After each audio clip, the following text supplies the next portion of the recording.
Well, hello, friends. It is the 5th of December, which means we are in Luke chapter 5. So, what'd you think?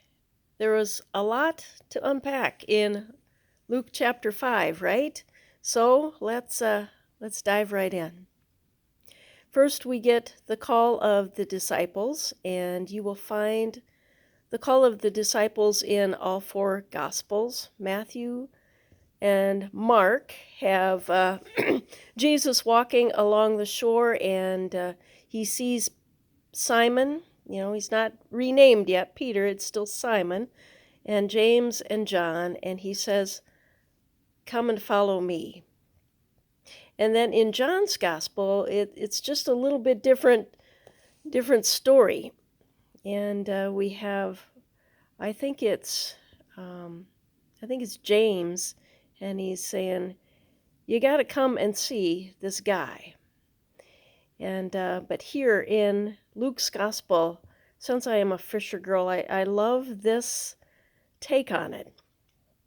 Here we have Simon. He's down by the lake shore in his boat, just a little bit offshore, and he's doing what he does. He's cleaning up his nets, and Jesus is preaching and teaching, and the crowds start pressing in on him. So what does he do? He jumps right into Simon's boat. You know, if I could have been a little fishy in the corner watching all of that. And he says, push out a little bit. And so then he starts teaching from there, just to give himself a little space. And after all of that, he says to Simon, go ahead, go out in the water, toss your nets in. And Simon's a little bit reluctant. Well, Master, we have fished all day, and we have caught zippo. Nothing. Go ahead, Simon, throw in the net. And then all of a sudden there's more fish than they can even pull up, and Simon calls for help. You know, he calls James and John for some help to pull in all of these fish, and the nets start breaking. And then what does Simon say? Go away from me, Lord, for I am a sinful man. Simon identifies Jesus as Lord, number one. So why does he say that? Well, maybe he just thinks he's not worthy. As I was reading that again tonight, it reminds me of the Chris Christopherson song, Why Me, Lord? Have you ever heard that? Why me, Lord? What have I ever done to deserve even one? Anyway, you can YouTube that. It's a good song, and the story behind that song by Chris Christopherson kind of mirrors Simon here just a little bit. He thought he was pretty unworthy too. And yet, there is God right in front of him, in and through Jesus. So another part of that, then we get to, we see three disciples. We see Simon, and then we see James and John, son of Zebedee. Jesus called them the sons of thunder. Why do you suppose he did that? Because they like to fight. They like to wrestle around. So that's why he called them the sons of thunder, James and John. Then what does Jesus say? Do not be afraid. Do not be afraid, Simon. From now on, you will fish for people. I love that. We get the do not be afraid again. Do not be afraid. From now on, you will fish for people. And Simon puts away the nets, and he follows Jesus, and he's going to become the rock, Peter, the head of the 12. Interesting, remember yesterday, as Jesus is in Nazareth, and Nazareth wanted to keep him. They wanted to keep him, the hometown boy, all to themselves. Well, here Simon says, go away from me, Lord, for I am a sinful man. Simon knows the mission here, doesn't he? Interesting take, huh? Then we get the leper story. Story number 2. Lepers were marginalized because they were unclean. Nobody wanted to hang out with the lepers, especially not the religious leaders, because then they would be defiled too. They would be unclean. This is such a cool story, isn't it? It is the leper who knows who Jesus is, and he says, Lord, if you choose, you can make me clean. Isn't that beautiful? Lord, if you choose, you can make me clean. And what does Jesus say? I do choose. Be made clean. I do choose. Be made clean. Again, this is about marginalized people. And both the leper's skin is healed. Jesus says, okay, go show yourself to the priest.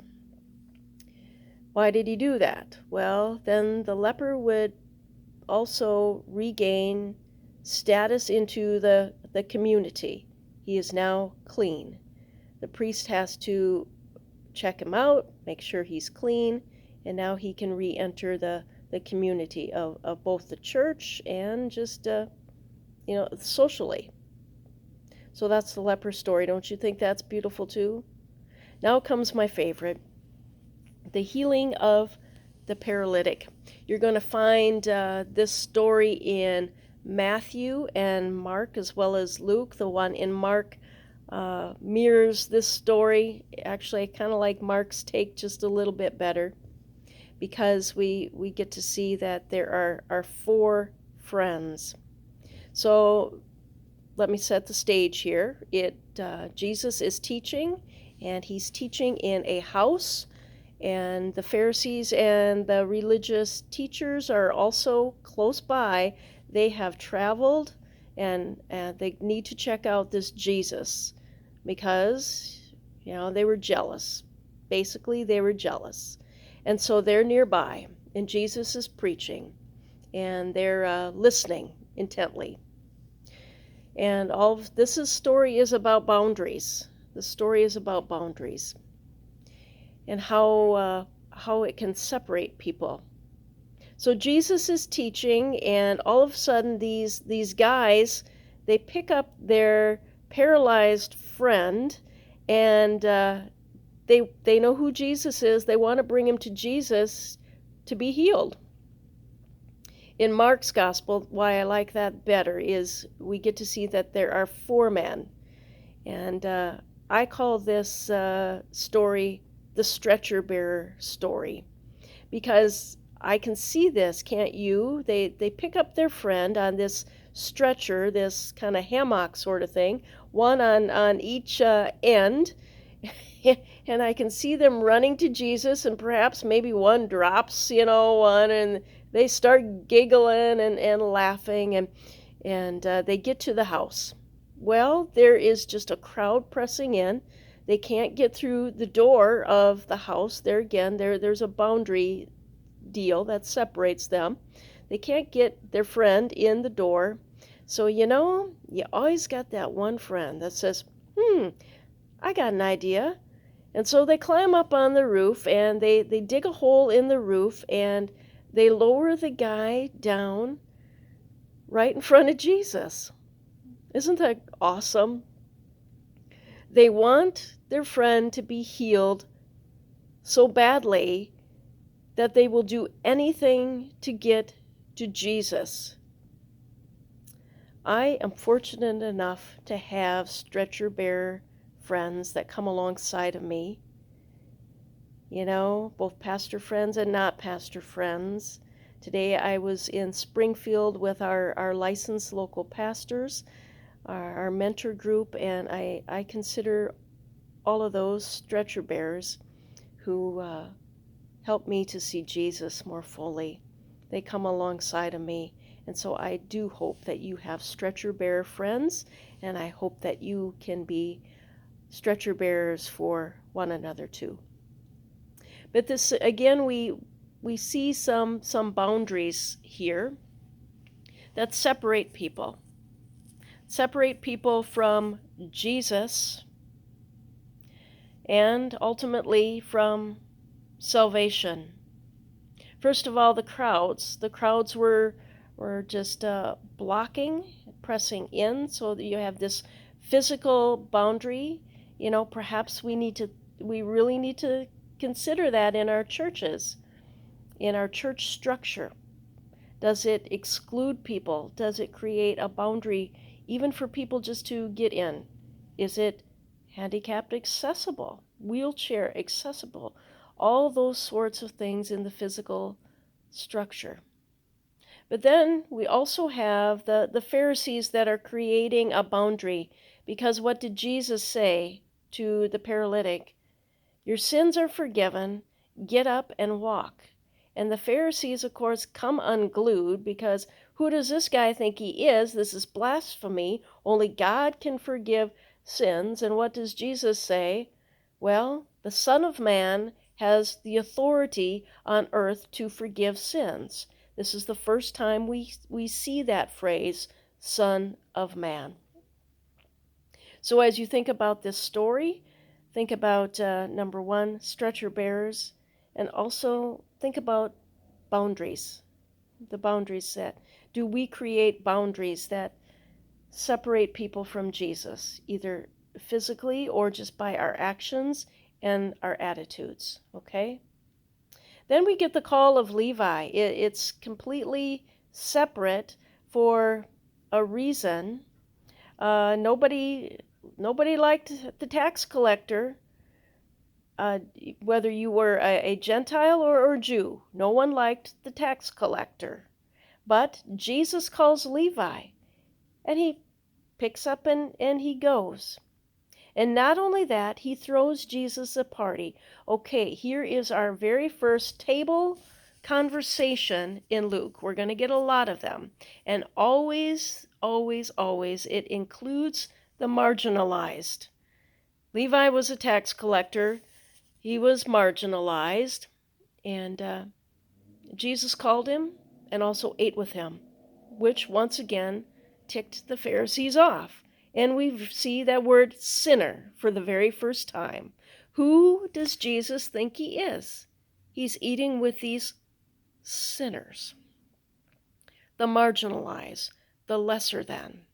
And this table conversation is going to continue on because they're going to be talking about the fasting yet here in chapter 5, talking about the fasting. And again, the Pharisees want to know, well, why do you not require your disciples to fast?